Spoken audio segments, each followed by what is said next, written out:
Hello everybody, my name is Jeanette Castañon, and today I'm going to be talking about Clarice Lispector, who has been described as the most important Jewish writer since Franz Kafka. To start off, we're going to talk about her early life. Clarice was born on December 10th, 1920, to Pinchas and Mania Lispector. She was born in the western Ukraine, and she was the youngest daughter of a Jewish family.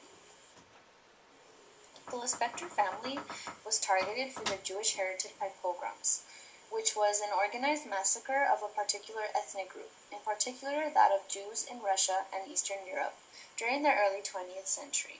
For this reason, they were forced to flee from Ukraine to Brazil in 1922 when Clarice was only 2 years old, where Clarice's mother had family. Upon arrival in Brazil, Clarice earned her new name, a change from her Russian name of Chaya, which is Hebrew for life.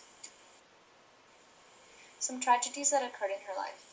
Her mother's health deteriorated, prompting them to move to a larger community of Recife, Pernambuco. Lispector's mother finally passed away in 1930 when Lispector was only 10 years old. In 1940, after her first novel was published, her father died from complications from a medical procedure. Clarice married a Brazilian diplomat, and this required her to relocate to Switzerland, where she became very bored with life. Over the course of their residence in Switzerland, her boredom deteriorated into depression. She and her husband also lived in England for a short time, but it was here that she suffered a miscarriage. This prompted her to get a divorce from her husband and move back to Brazil, where she could continue writing. Here we have a picture of Clarice and her husband, Mari Gurgel Valente. Although these tragedies caused Lispector so much pain, they also helped her create some of her best works, such as The Passion According to G.H. and The Hour of the Star.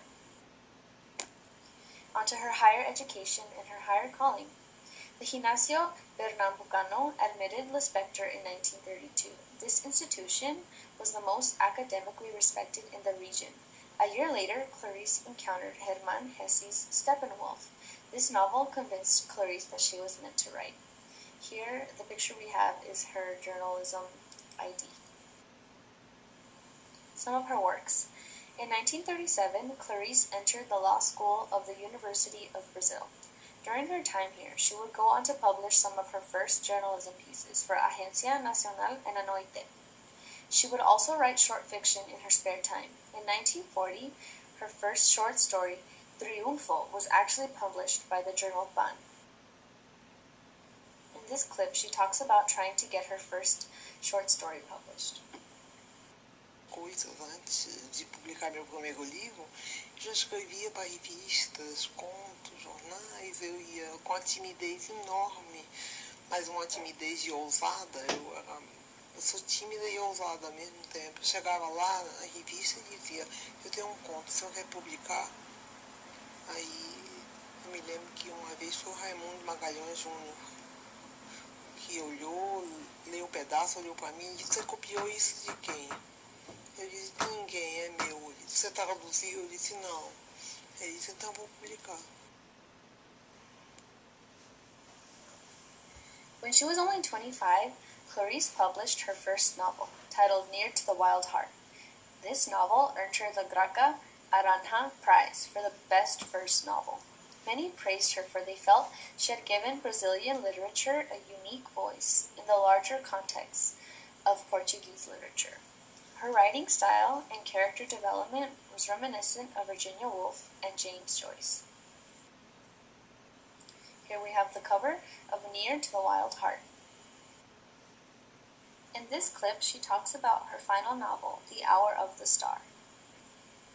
Trabalho agora, uma novela. Não, eu acabei a novela. Que novela é essa, Clarice? História de uma moça tão pobre que só comia cachorro quente. A história não é isso só não. A história é de uma inocência pisada, de uma miséria anônima. O cenário dessa novela é É Rio de Janeiro. mas o personagem é nordestino, ele é Alagoas. Onde é que você foi buscar dentro de si mesmo? Eu morei em Recife. Eu morei no Nordeste, eu me criei no Nordeste.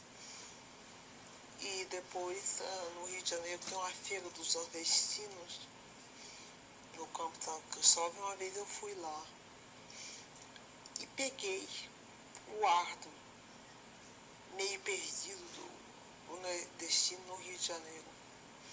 Daí começou a nascer a ideia.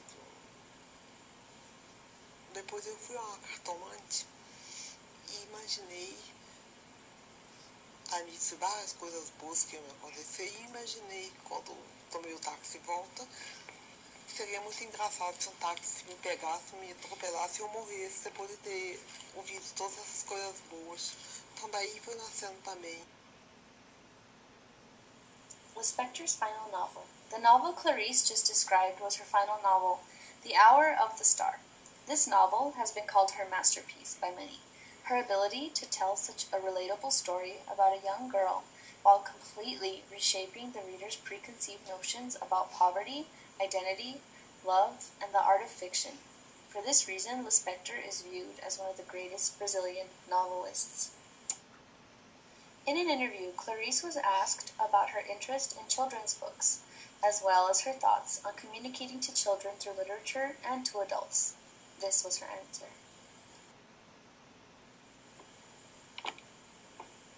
Literatura infantil. Eu não sei, começou com meu filho,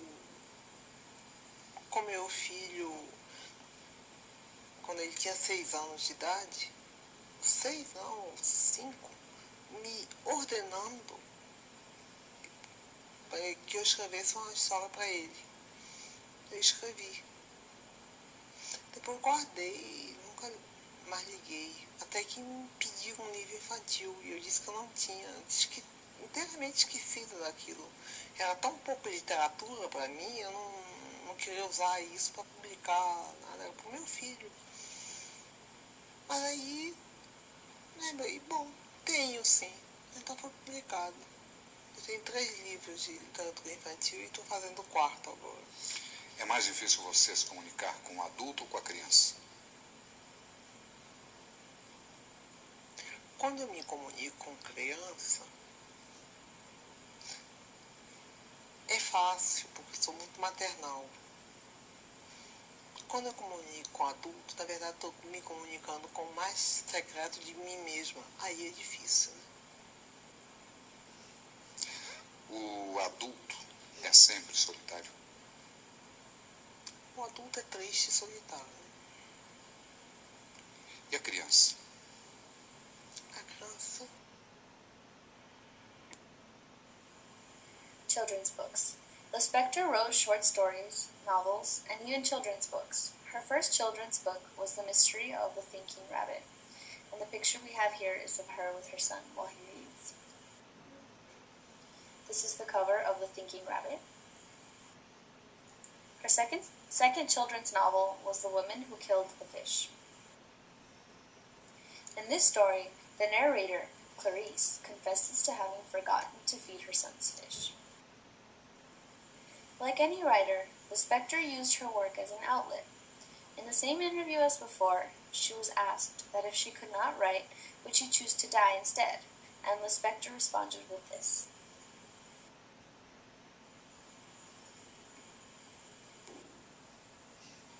Rilke, em seu Cartas a um Jovem Poeta, respondendo a uma das missivas, perguntava ao jovem que pretendia se tornar escritor: se você não pudesse mais escrever, você morreria? A mesma pergunta eu transfiro a você. Eu acho que enquanto não escrevo, eu estou morta. Esse período É muito duro o período entre um trabalho e outro. E ao mesmo tempo é necessário para haver uma espécie de esvaziamento da cabeça, para poder nascer alguma outra coisa. Se nascer, é tudo tão incerto. Clarice, como é que você escreve seus trabalhos? Existe algum horário específico?